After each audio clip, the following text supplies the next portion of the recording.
Un retour vidéo.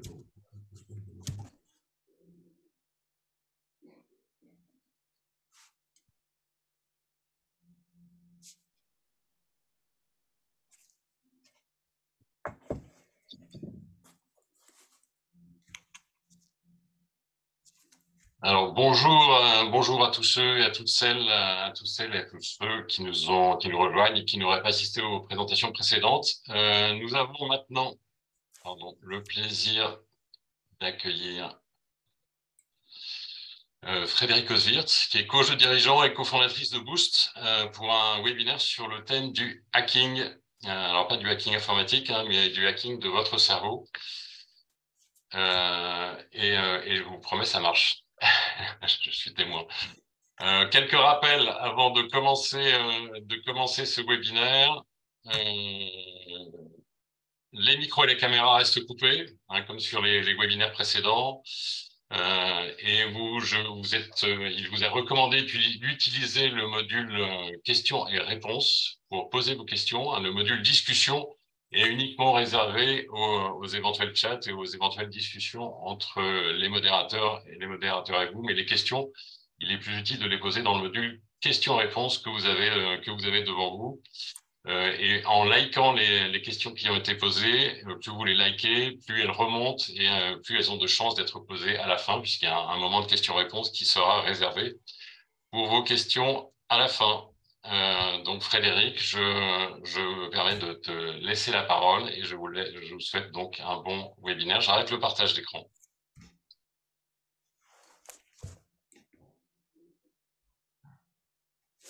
Bien, bonjour à tous et à toutes. Alors, je suis ravie d'être là aujourd'hui avec vous.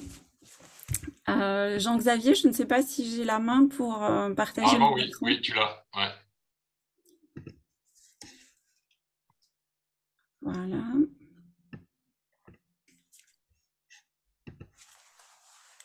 Super, on voit tout. Alors, en principe, vous avez mon écran. Oui, on l'a. Très bien. Voilà, donc le sujet du potentiel. Et en fait, en situation de stress, comment le maximiser?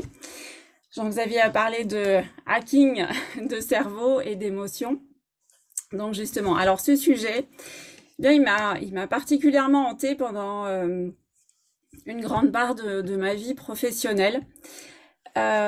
Justement parce que en situation de présentation, en situation de passer devant un jury, toutes sortes de situations qui pour moi représentaient quelque chose d'important, j'ai eu à batailler, à lutter contre cette impression de pas être moi-même, de pas être complètement à la hauteur, de pas être en mesure de fournir ce que je savais pouvoir fournir en termes de réflexion, de donner le meilleur de ce que je pouvais donner, en fait, tout simplement. Et donc ça m'a pollué grande partie de ma vie professionnelle. Une des forces, un des avantages que j'ai eu, c'est de pas me contenter de ça. Et puis justement d'essayer de trouver comment faire, parce qu'il n'y a rien de plus frustrant que de se dire qu'on a des capacités, que de se dire qu'on est en mesure d'apporter des choses, de convaincre, d'apporter des solutions, et finalement de pas être en capacité au moment prévu de dire ce qu'on aurait voulu dire de la bonne façon, et puis de se rendre compte après coup que finalement on est passé à côté de quelque chose. Et donc quand on a un message, quand on veut apporter réellement une contribution et qu'on se trouve limité par son propre potentiel, il n'y a rien de plus frustrant. Donc le but, c'est de partager avec vous justement des clés, les clés que j'ai trouvées au travers de mon parcours, et puis que je transmets maintenant aux dirigeants, entrepreneurs et puis aux personnes que j'accompagne en situation professionnelle pour être au meilleur de leurs capacités. Voilà, alors j'ai envie de vous poser d'abord une question. Pour vous, qu'est-ce qui détermine vos résultats? Donc si vous pouviez mettre dans le chat vos réponses. Qu'est-ce qui, selon vous... Alors, derrière le mot résultat, je mets bien entendu tout ce qui est de l'ordre de ce qui est perçu de vous, de vos actions, de vos activités, de la manière dont vous essayez de convaincre. Donc, quelles que soient les situations, en fait, professionnelles, où vous attendez un résultat de vos actions, qu'est-ce qui, selon vous, détermine ces résultats? Et Jean-Xavier, je te demanderai, s'il te plaît, si tu peux me donner un retour sur les réponses. Je suis pas sûre d'avoir le chat en visuel. Alors, je vois dans le chat implication. OK. Concomitance, croyance, conviction et savoir-faire. Quoi d'autre? Je suis sûre que vous avez plein d'idées, plein d'infos. Dans le Q&A, il y a aussi des réponses. La présentation, la forme, la curiosité, l'écoute, la détermination. D'accord. Les émotions, la personnalité, la conviction, satisfaction personnelle et reconnaissance. Oui, plein de choses. Ok. Très bien. Donc, en fait, je vais vous partager une notion que j'appelle la notion de performance, et avec une équation qui vient d'un monsieur qui s'appelle Tim Golwy. Et donc, ce monsieur nous dit la performance, c'est notre potentiel, donc ce avec quoi on arrive, minoré des interférences. Alors, les interférences, qu'est-ce que c'est? C'est justement une part de ce que vous m'avez cité, puisque ça va déterminer vos résultats. Dans les interférences, il y a tout ce qui vient se mettre en travers de notre route quand on souhaite transmettre quelque chose, quand on souhaite obtenir un résultat, quand on souhaite résoudre une situation, quand on souhaite mettre ses connaissances, ses compétences à contribution pour réussir. Eh bien, dans ces interférences, on va retrouver des conflits intérieurs, par exemple. On va retrouver l'incidence de nos émotions, en particulier les émotions désagréables. On va retrouver des obstacles, des croyances limitantes, parfois des actes manqués, ce qu'on appelle aussi donc des auto-sabotages ou alors de la procrastination. En fait, tout un tas de choses qui échappent la plupart du temps à notre volonté, pour lesquelles on peut absolument rien, mais qui sont là et donc qui viennent nous priver d'une partie de notre potentiel. Donc ici, dans ce schéma, je vais partager avec vous des notions toutes simples, en fait, pour bien distinguer trois notions. La première, c'est le mental. Le mental, en fait, c'est ce qui va générer nos pensées, c'est la partie de nous qui est à l'origine des idées que l'on a, et qui est connectée en fait à une partie de notre cerveau sur laquelle on peut mettre des mots et donc dont on a conscience. Donc toutes nos idées, toutes nos pensées, évidemment, nous en avons conscience. Troisième, en dessous de cette notion d'idée, de pensée, donc de mental, il y a une partie de nous qu'on appelle le subconscient. Cette partie de nous, c'est, comme son nom l'indique, une part de nous sur laquelle on n'a pas prise, on n'a pas de mots, donc on n'a pas conscience de ce qui s'y passe. Et cette part de nous, elle est alimentée par les croyances, nos croyances aidantes et nos croyances limitantes, qu'on voit ici sur le graphique. Donc elles peuvent être positives ou elles peuvent être négatives. Donc elles peuvent être aidantes dans le sens où elles vont maximiser notre potentiel, ou limitantes dans le sens où elles vont nous mettre des bâtons dans les roues finalement par rapport à ce que l'on vise. Dans le subconscient, il y a aussi en fait tout ce qui va gérer nos habitudes. nos comportements, tous nos automatismes de pensée, tous nos automatismes en termes d'attitude, la manière dont nous allons réagir à des situations données. Et évidemment aussi, il y a une part d'activation de déclencheurs des émotions qui résident à cet endroit-là au niveau du subconscient. Et enfin, la troisième partie de nous, bah, finalement, c'est le corps, c'est ce qui nous sert à rentrer dans l'action, à passer à l'action ou pas, à rester figé ou pas, à être dans une attitude positive. Et le corps, en fait, est le siège des émotions. Et donc, en particulier, ces émotions qui peuvent être, encore une fois, des émotions qui vont nous aider, ou à l'inverse, des émotions qui vont être désagréables et qui vont faire que on va se sentir privé d'une partie de notre potentiel et qu'on va pas se sentir nous-mêmes ou qu'on va plus avoir accès à une part de nos connaissances, une part de ce que l'on avait préparé. Alors, qui parmi vous n'a jamais rencontré de situation où vous étiez préparé, vous aviez en tête un certain nombre d'arguments, par exemple, dans une situation où vous aviez l'intention de négocier, et puis où vous vous êtes trouvé, une fois dans la situation, à ne plus avoir accès à ces arguments, ne plus avoir accès à ce que vous aviez préparé. Et puis une fois sorti du contexte, vous vous êtes remémoré que finalement, ah oui, bah oui, pourtant ça aurait été simple, j'aurais pu dire ça, j'aurais pu placer telle information, tel argument.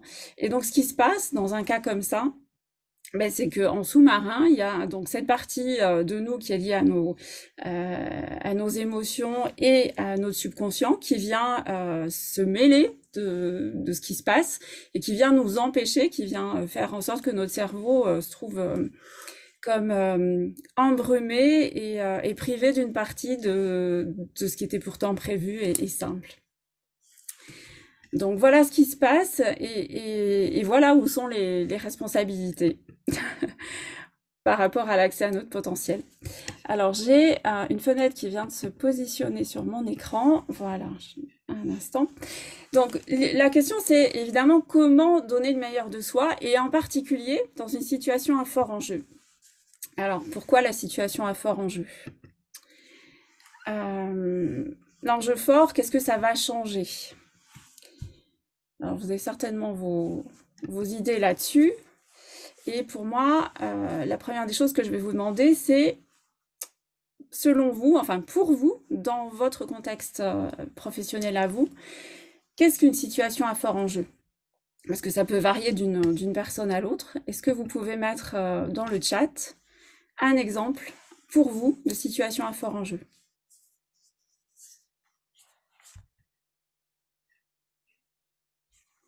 Je pense qu'il y a un décalage parce que pour le moment, je ne vois rien. Je ne sais pas si Jean-Xavier, tu vois quelque chose?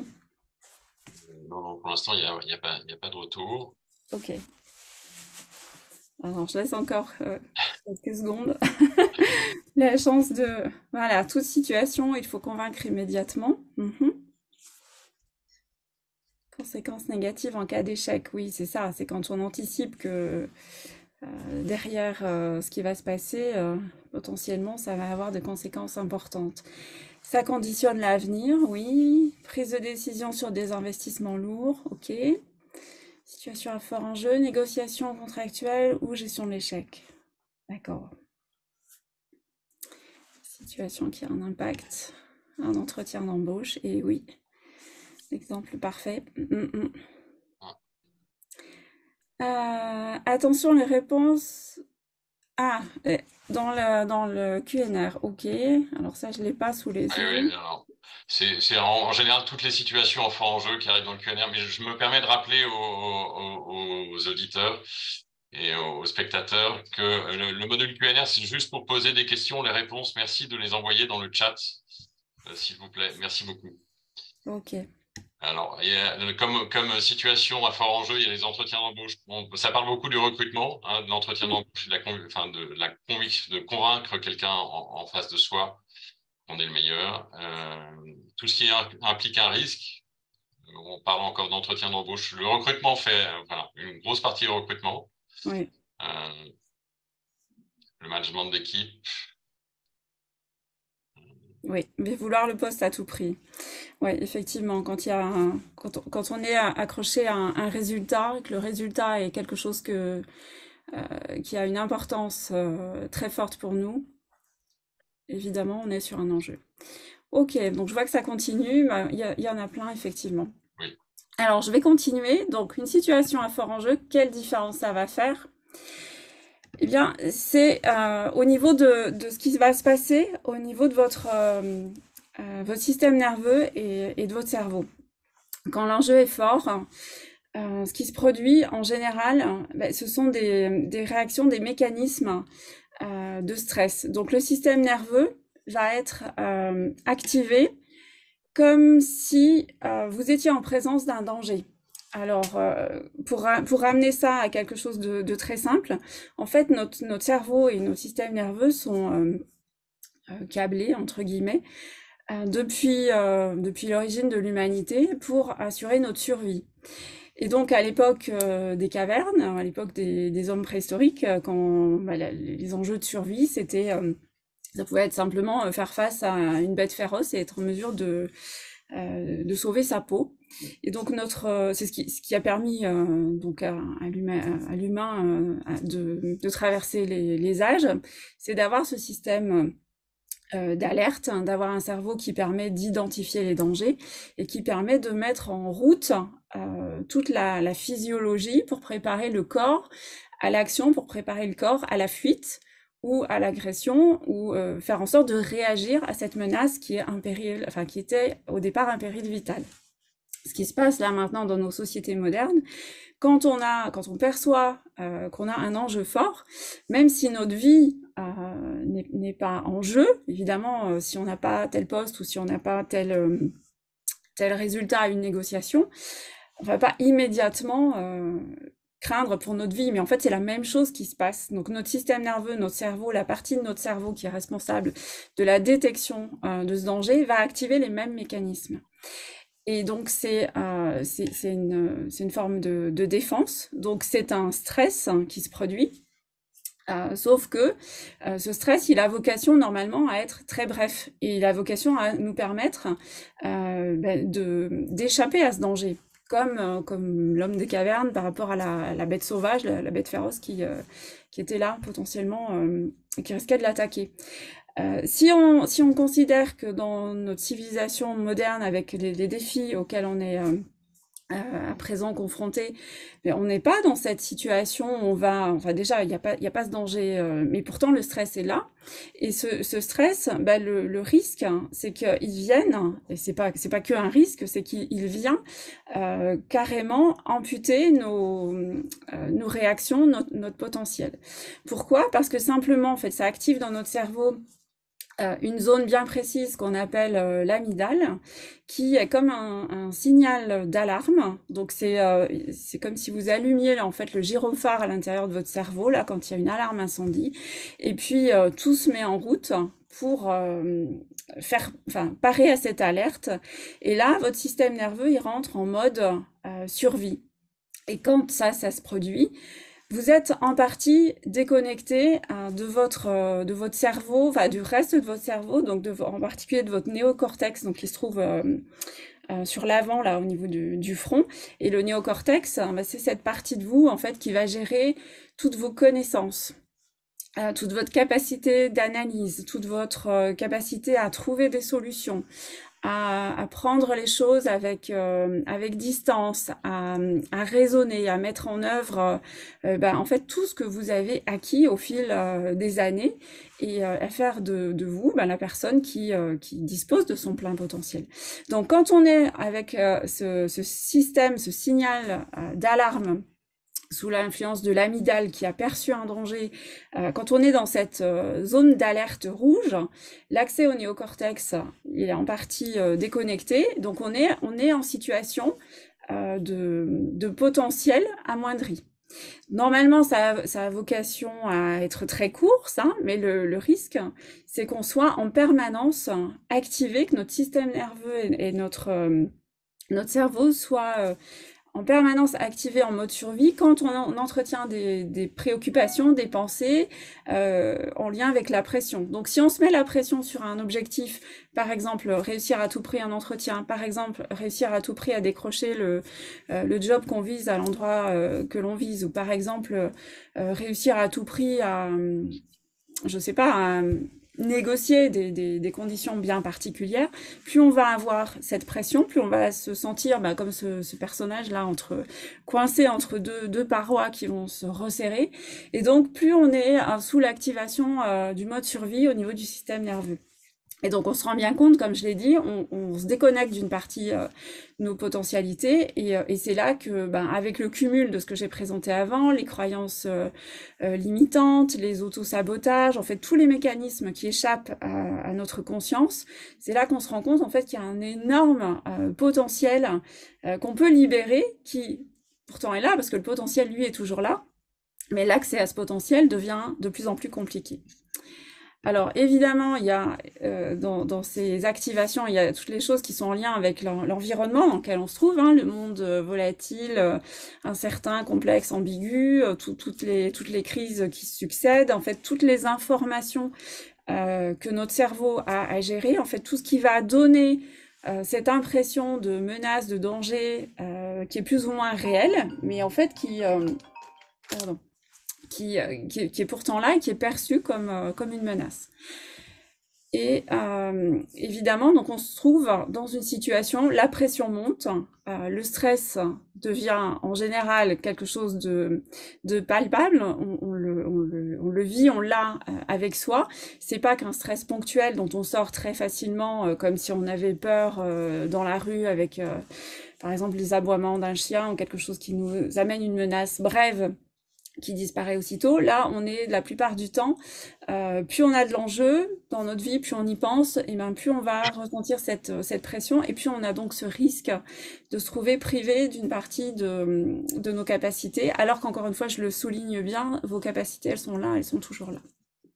Capacités, potentiel, tout ce qui est de l'ordre de tout ce que vous pouvez apporter. Donc, la moralité de tout ça, c'est que sous pression, en fait, notre performance diminue. Donc la pression, elle fait vraiment partie de ces interférences que je mentionnais tout à l'heure en début de webinaire. Donc votre potentiel, il est inversement proportionnel à votre niveau de stress. Donc ça, c'est très important. Même si le stress, en ce moment, on en entend parler, en ce moment, et puis aussi depuis un certain nombre de temps, et c'est devenu quelque chose d'un peu banalisé, en se disant oui, je ressens du stress, il y a du stress. Finalement, tout le monde a du stress, et puis c'est normal, et on considère qu'on fait avec.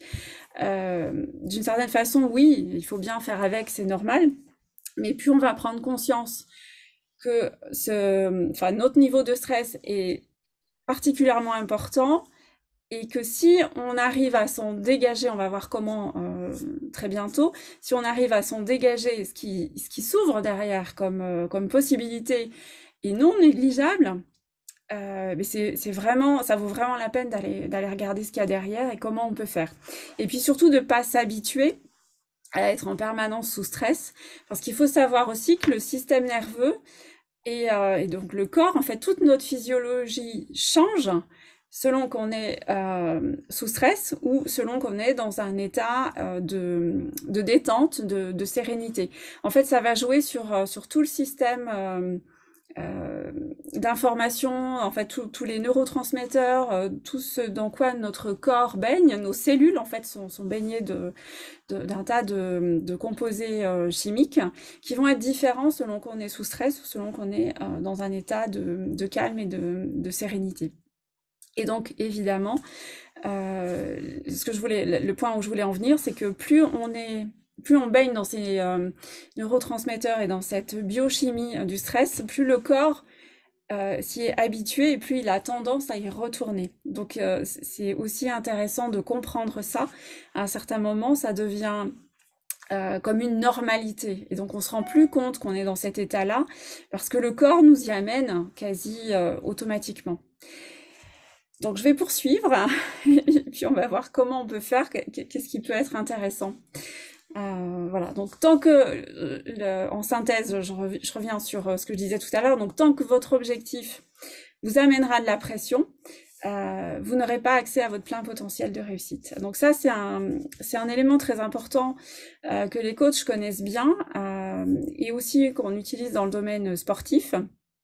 Pour les sportifs de haut niveau, ce qui est très important, c'est bien d'avoir identifié là où on veut aller, de savoir quel objectif on vise.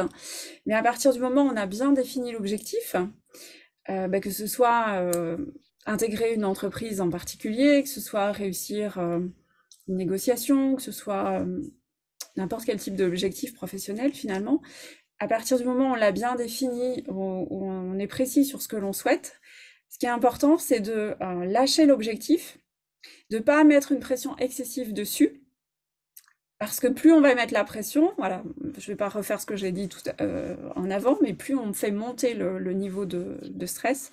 Mais donc, c'est d'avoir bien en tête cet objectif, et puis ensuite de se concentrer sur les étapes entre là où on est actuellement, l'objectif étant ici, je suis à un point de départ, mon objectif est là, on va se concentrer sur les étapes pour y arriver. Et là, en faisant ça, on a beaucoup plus de chances d'être dans un état intérieur, donc au niveau cérébral et au niveau système nerveux, qui nous permet d'apprécier en fait la progression et d'apprécier étape par étape là où on se trouve. Et donc de cette façon, on évite de générer une pression beaucoup trop importante et donc d'activer ce mode survie au niveau de notre système nerveux et de notre cerveau. Donc ça, c'est une première clé.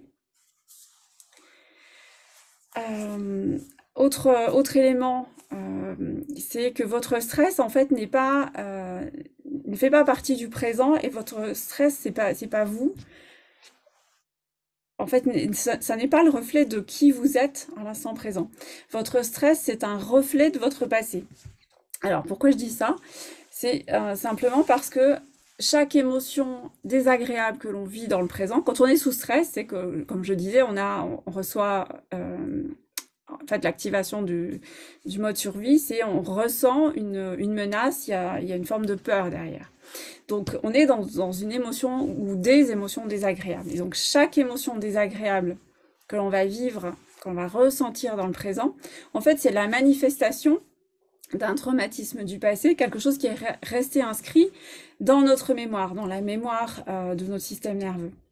Et donc c'est juste quelque chose qui se rejoue d'une période de notre histoire dont on n'a aucun souvenir. Donc comprendre ça, c'est important. Ça permet de se rendre compte qu'on n'est pas... en fait, on est juste en train de revivre quelque chose, mais que la situation dans laquelle on se trouve au présent n'est pas nécessairement une situation menaçante. Donc l'erreur que font la plupart des personnes, c'est de s'imaginer qu'en contrôlant, en essayant de contrôler leurs émotions, ou en essayant avec leur mental, leur intellect, de verrouiller ce qui se passe, de contenir en fait les blocages ou les réactions émotionnelles, elles vont réussir à s'en sortir. C'est pas à ce niveau-là que ça se joue. En fait, comme je l'ai évoqué tout à l'heure, tout ce qui est de l'ordre sur la première couche du schéma, donc il y avait le niveau mental, intellectuel avec les pensées, les idées, ce dont nous avons conscience, mais tout ce qui se joue en dessous, qui active les perceptions de menaces, de peur, tout ce qui active nos croyances limitantes, nos systèmes d'auto-sabotage, tout ce qui vient générer des interférences, en fait, c'est sous le niveau de la conscience. Donc, le fait de mettre de la volonté ou de vouloir contrôler ça mentalement, ça n'a aucun intérêt parce qu'on n'y arrive pas. On ne peut simplement pas y arriver. C'est à un autre niveau que ça se joue. Il faut y aller avec des clés qui permettent de jouer sur les émotions, sur les déclencheurs émotionnels et au niveau du subconscient. Alors, donc les programmes du subconscient et les déclencheurs émotionnels, voilà ce que je viens de dire à l'instant, ne peuvent pas être changés au niveau conscient. C'est important de prendre ça en compte. Et donc, là, aujourd'hui, sur ce webinaire, ce que je voulais faire avec vous, c'était vous proposer un exercice pratique que vous pourrez utiliser, vous pourrez prendre en note et puis utiliser ensuite par vous-même pour agir justement sur cet impact quand vous vous sentez dans une situation qui vous génère du stress ou qui provoque enfin, une situation à fort enjeu qui provoque quelque chose chez vous, vous avez l'impression que vous pourriez être dans de meilleures dispositions et avoir plus d'accès à de la sérénité. En fait, notre plein potentiel, on l'a quand on est dans un état émotionnel et dans un état où le système nerveux est au repos ou dans un état émotionnel positif. À chaque fois qu'on va ressentir des émotions qui vont nous emmener sur le côté de la peur, on se prive d'une partie de nos capacités. Donc le but, c'est de pouvoir retrouver, en fait, envisager son projet, son objectif, ou quelle que soit l'intention que l'on a, l'envisager sous l'angle où on va entraîner notre système nerveux à être dans les meilleures conditions possibles, de sorte que quand on va se retrouver dans la situation en elle-même, ça devienne quasi naturel, ça devienne beaucoup plus simple, et qu'on reste, quelles que soient les conditions extérieures, on reste dans cette zone où le système nerveux est stable, et donc pas activé par le système de la peur et par le mode survie. Donc je vois des choses qui passent dans le chat, mais je répondrai aux questions à la fin. Donc ce que je vais vous proposer là, c'est donc de prendre en note cet exercice, et puis on va peut-être le faire au fur et à mesure. Donc c'est très simple, il y a très peu d'étapes. Donc la première des choses, ça va être, donc pour hacker votre cerveau, on va travailler avec ce que j'appelle l'imagerie mentale. Ça va consister donc à travailler sur un mode où vous allez visualiser. Vous allez vous visualiser dans le contexte qui vous concerne, que vous allez choisir. Et donc, vous allez partir dans une forme de construction mentale. Donc, ce qu'il faut savoir, c'est que le cerveau ne fait pas de différence entre un événement réel qui est en train de se produire ou qui s'est produit, et puis un événement imaginaire que vous allez construire avec les yeux fermés et en partant dans vos pensées. Il n'y aura absolument aucune différence. Donc quand on fait ça, en fait, quand on utilise l'imagerie mentale, la visualisation, on met à profit une particularité du cerveau qui a la possibilité de, enfin ce qu'on appelle la neuroplasticité, qui est la possibilité de créer de nouveaux circuits neuronaux, de créer de nouvelles connexions entre nos neurones pour aller envisager des manières de se comporter, même des actions. On peut aller mentalement construire un ensemble d'attitudes, un ensemble de ressentis, et puis s'entraîner à les visualiser un certain nombre de fois jusqu'à ce que ça devienne quelque chose qui soit facile. Et plus on va s'entraîner, plus on va le faire sur un nombre répété de fois, plus en fait on renforce les connexions neuronales entre elles sur ce nouveau circuit qu'on est en train de créer. Donc si on souhaite désamorcer des attitudes ou des réponses que l'on a en situation à fort enjeu, où on ne se sent pas tout à fait à l'aise, où on a l'impression qu'on n'est pas au meilleur de soi-même, si on souhaite désactiver ça, comme je disais, c'est pas au niveau intellectuel que ça va se faire, mais c'est en allant entraîner en fait notre système nerveux et notre subconscient. Donc grâce à l'imagerie mentale, à la visualisation, c'est un des outils, hein, bien sûr il y en a d'autres, mais là ce que je peux vous proposer, que vous pourrez répéter par vous-même grâce à cet atelier webinaire, c'est déjà de faire ça. Quand j'accompagne mes clients sur de la préparation justement à affronter des situations à fort enjeu et pour maximiser leur potentiel, on utilise aussi beaucoup d'autres outils. Et celui dans lequel on va aller aujourd'hui, c'est celui-là, parce qu'il a l'avantage de pouvoir être très facilement intégré, et puis évidemment, comme je le disais, de le refaire, et je vous encourage à le faire. Donc, la première étape, ça va être de définir votre intention, une intention positive, que ce soit un objectif, un résultat que vous voulez obtenir. Je vous invite là d'ailleurs à noter, à titre d'exercice. Prenez un exemple sur un enjeu, quelque chose qui vous tient à cœur. un projet ou un entretien éventuel que vous avez en prévision là dans les prochains jours, les prochaines semaines. Et à partir de là, alors l'intention, elle doit vraiment être positive, elle doit être formulée en termes, avec des termes positifs, une phrase avec une construction positive. C'est par exemple, je souhaite donner le meilleur de mes capacités dans à tel entretien où je souhaite pouvoir démontrer ma compétence dans tel domaine lors de tel entretien. Par exemple, soyez assez spécifique justement sur ce que vous visez et toujours en termes positifs. Donc à partir de là, l'étape 2, ça va être de vous mettre dans un environnement où vous êtes vous-même avec vous-même, sans être perturbé. Ça va être de fermer les yeux et puis d'aller créer donc cette visualisation. Donc là, je vous invite à le faire si vous voulez le faire maintenant. Donc l'idée, c'est visualisez-vous avec cette intention ou cet objectif déjà atteint. Alors pour le moment, pas besoin de savoir comment vous allez vous y prendre, mais c'est juste, mettez-vous à je ne sais pas combien de jours là dans le futur, au moment où cet événement doit se produire. Imaginez-vous que vous l'avez déjà fait, que vous êtes dans cette situation.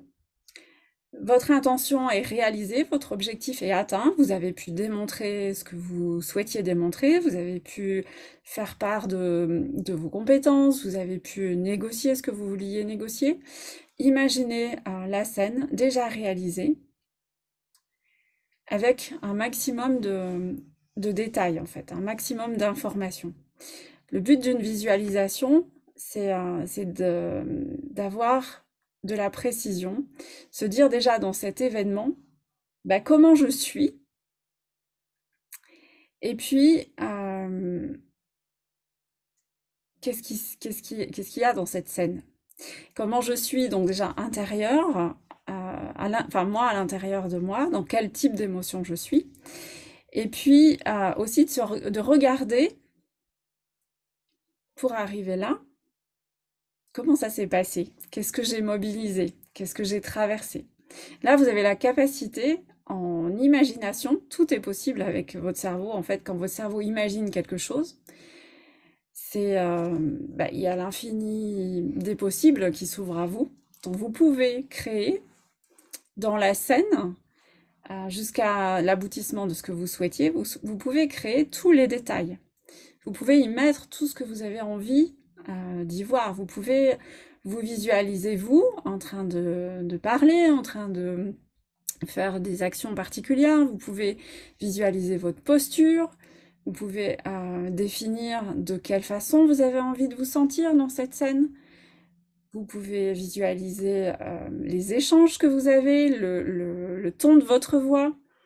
Vous pouvez visualiser un certain nombre de choses qui vous appartiennent, qui vont être ce qui va vous être nécessaire pour être au meilleur de vous, au meilleur de votre potentiel. Donc le but, c'est de créer cette image la plus précise possible, avec tous les détails qui vous semblent opportuns pour vous, parce qu'il n'y a pas une scène qui va être identique d'une personne à l'autre. C'est d'aller y mettre tout ce que vous voulez y voir dans cette scène au moment où ça fonctionne pour vous, au moment où vous êtes au meilleur de vous-même. Voilà, ça c'est pour l'étape 2. L'étape 3, c'est d'y associer en fait tous les ressentis dans votre corps et toutes les émotions associées à cet événement et à ce but déjà atteint.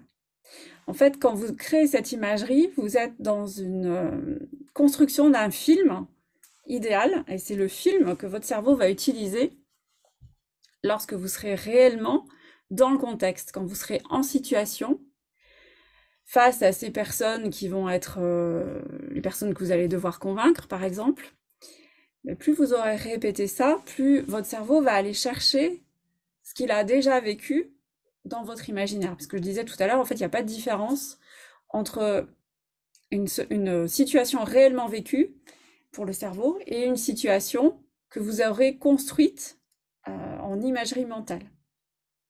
C'est comme ça qu'on prépare. D'ailleurs, les sportifs, un certain nombre de sportifs se préparent au niveau physique et mental à se visualiser dans leur performance sportive au moment où ils vont être sous la pression, au moment où ils vont être dans une épreuve qu'ils souhaitent remporter, par exemple. Donc, le fait d'associer tous les ressentis physiques et de vraiment ressentir les émotions que vous allez avoir au moment où vous serez dans cette situation, c'est une des clés. L'imagerie mentale, ce n'est pas que créer de l'image de façon intellectuelle, mais c'est vraiment y associer l'ensemble, donc le corps en particulier et les émotions, parce que là, vous mettez à contribution l'intégralité de votre système nerveux. Donc c'est le cerveau, le système nerveux et le corps qui doivent être impliqués dans cette phase-là pour que ce soit vraiment efficace et que ça vous aide.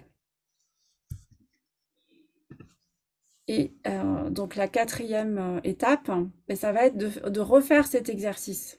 Comme je disais tout à l'heure, par la répétition, en fait, votre système nerveux va créer des connexions qui vont être de plus en plus solides. C'est comme un câblage, enfin c'est un câblage dans lequel passe l'influx électrique et puis aussi des informations, des molécules chimiques.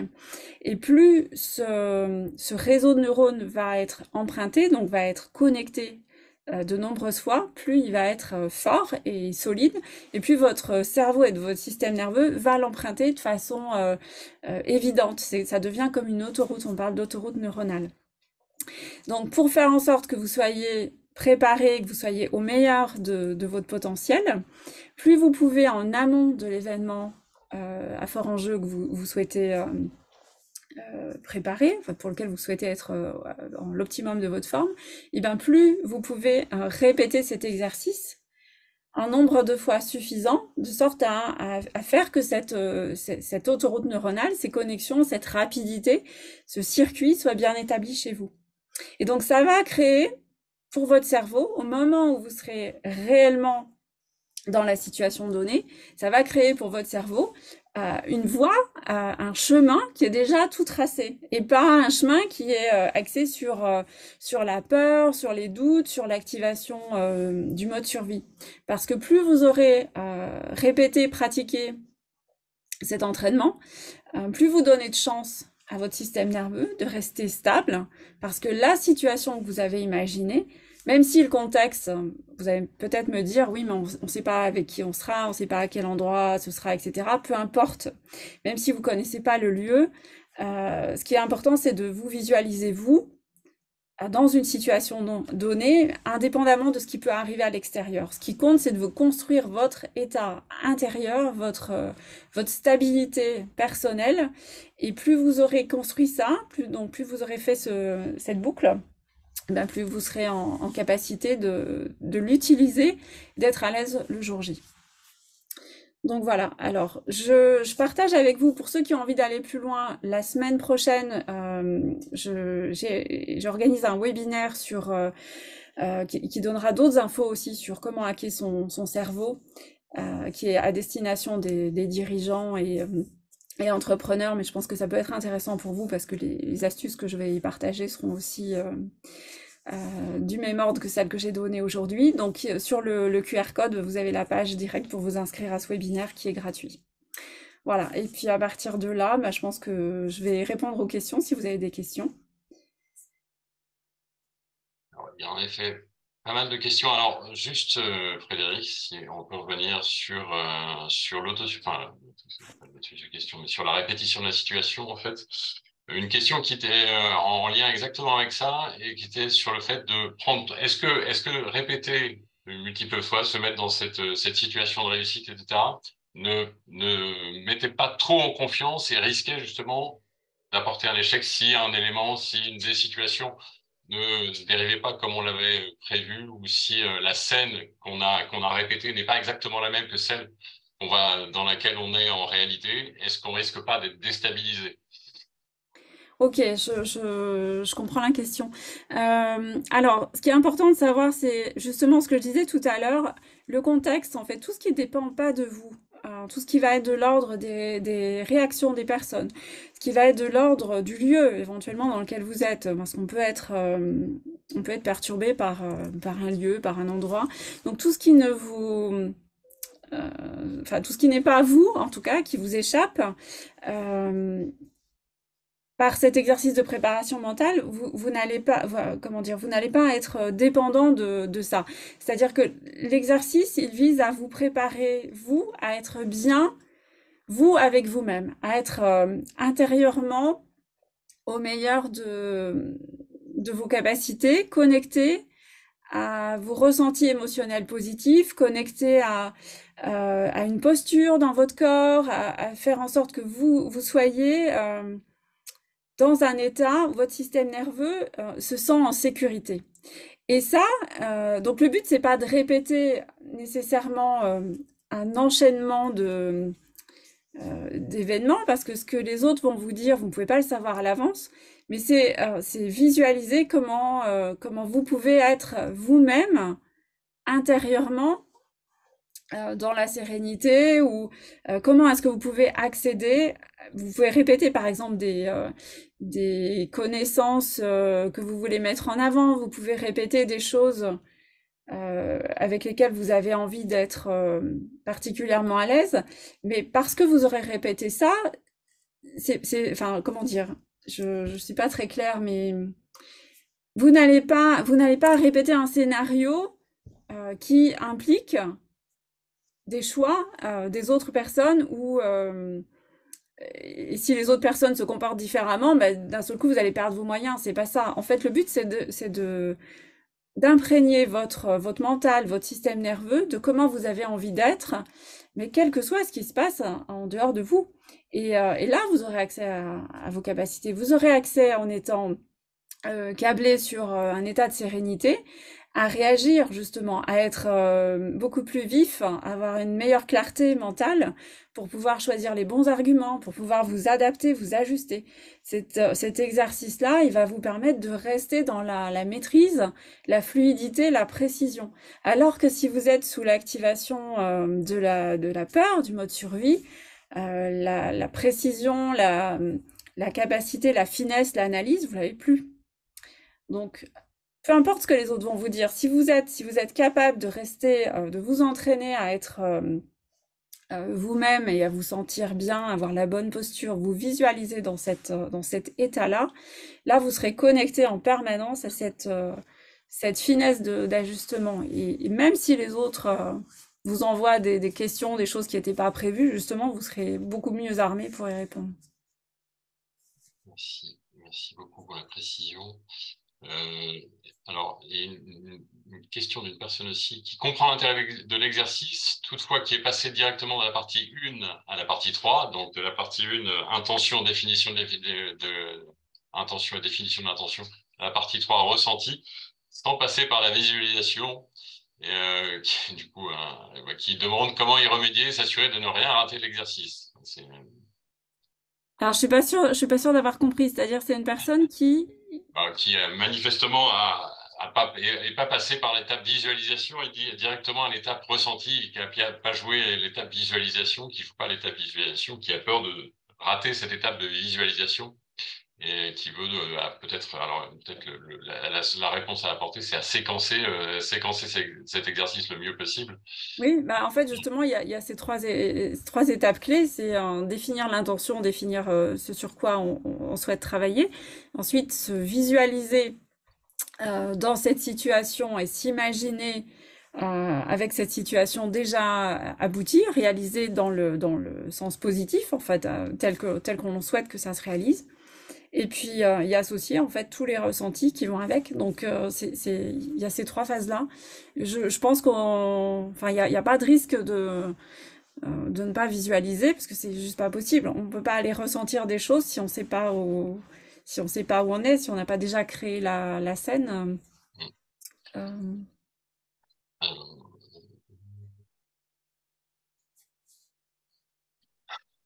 Question un peu plus large, mais qui change un peu.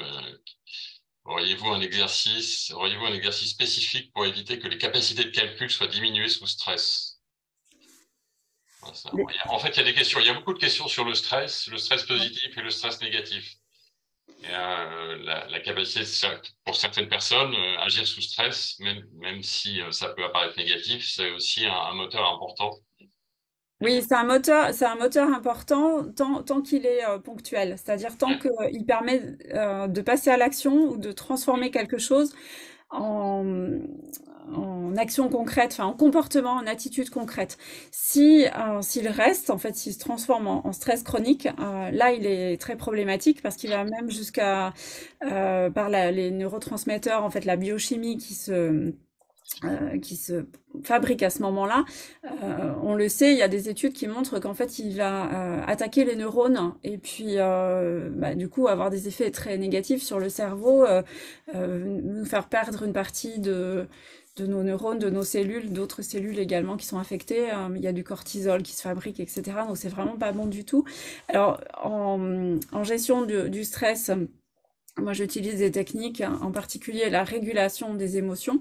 Donc, c'est quelque chose qui va un peu à contre-courant de tout ce qu'on voit partout quand on entend parler de gestion des émotions. La plupart du temps, gérer une émotion, c'est finalement la contenir et puis prendre le contrôle dessus pour ne pas la ressentir, ce qui a des effets qui peuvent être des effets boomerang au bout d'un certain moment, parce que si on ne tient pas compte des émotions, elles reviennent de plus en plus fort, donc le stress revient de plus en plus.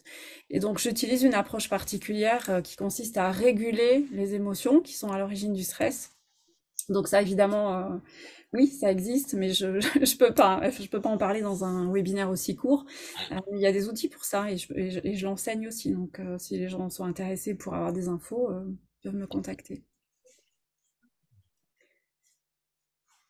Alors, ça rejoint exactement ce que tu disais, Frédéric, mais quelles sont les clés pour maîtriser le stress? Mais ça, en effet, c'est sur une autre dimension. Pourquoi certaines personnes travaillent mieux sous pression? Peut-on convertir, alors une des questions qui était pas mal laquée, peut-on convertir une partie de son intelligence émotionnelle en intelligence logique factuelle? Convertir une partie, c'est ça là? Son intelligence émotionnelle en intelligence logique. Compréhension des émotions. Ouais, bon. Alors, ce sont deux notions différentes. Liker et surliker. Ce sont deux notions différentes et complémentaires. D'une part, les émotions et d'autre part, la partie cognitive. Et ce sont des informations qui vont nous être données par nos émotions ou par notre cerveau cognitif, qui sont des informations complémentaires et pas antagonistes. Donc, c'est important d'utiliser les deux, de tenir compte des ressentis émotionnels. Je ne sais pas trop ce qu'il y avait derrière la question. Une autre question de Christelle. Est-il bon de gérer ses émotions si on a le souci d'être transparent, d'être soi-même? On n'est pas tellement dans la gestion des émotions. Est-ce que tu peux répéter la question? Est-il bon de gérer ses émotions si on a le souci d'être transparent et d'être soi-même? Alors, je ne sais pas ce qui est sous-entendu par gérer ses émotions. Alors, comme je le disais tout à l'heure, je pense, ouais. La plupart du temps, gérer, c'est contrôler. Et ce n'est pas ce que je préconise. J'utilise une approche de régulation des émotions, qui est une approche documentée, avec une méthode sur laquelle je me suis formée, certifiée, et qui permet de désamorcer en fait les stress qui sont des stress qui sont imprimés au niveau de notre système nerveux et de notre cerveau, qui nous redéclenchent de façon régulière en nous emmenant dans des états émotionnels négatifs. Donc là, quand on utilise cette méthode, on vient réguler les choses, on vient définitivement en fait désamorcer, nettoyer, libérer notre système nerveux de ces déclencheurs automatiques. Et donc, on accède à quelque chose qui nous permet d'être beaucoup plus nous-mêmes, justement, d'être davantage connectés à notre potentiel. Donc oui, les outils existent, les outils sont connus, c'est pas moi qui les ai inventés. De même que ce que j'ai présenté ici, ça n'est pas quelque chose que j'ai inventé. Ce sont tous des outils sur lesquels je me suis formée, où je me suis certifiée avec des méthodes et des formateurs reconnus. Je vois des gens qui mettent des commentaires en disant les sources sont pas citées. Ben, volontairement, elles sont pas citées parce que dans un webinaire aussi court, j'essaie d'aller à l'essentiel. Voilà, je suis également formée aux neurosciences de l'accompagnement avec un organisme très sérieux sur le sujet. Je suis maître praticien en programmation neurolinguistique, donc j'utilise beaucoup d'outils qui sont tous validés et qui sont tous reconnus pour leur efficacité. Et voilà. Oui, j'en témoigne. Je pense qu'on a fait le tour des questions principales. Mais bon, il est bon de rappeler ta masterclass, donc la masterclass qui a lieu le 9 février, le 9 février prochain, en conclusion, et pour en savoir plus sur tes techniques et ce que tu Merci. proposes. Merci beaucoup, Frédéric, Merci pour vos pour questions, pour pour votre ce webinaire. participation. Alors, si ça vous, je vais reprendre la main sur l'écran, partager le slide de fin. Hop. Et puis, dans le même temps, je vais vous demander à tous et à toutes, pardon, de répondre au petit sondage que je viens de lancer. Non, je vais pas lancer. Pardon, je vais lancer.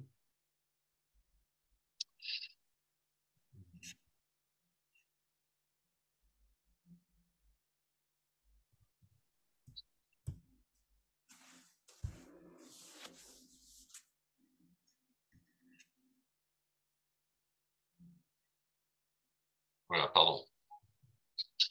Merci de répondre au sondage.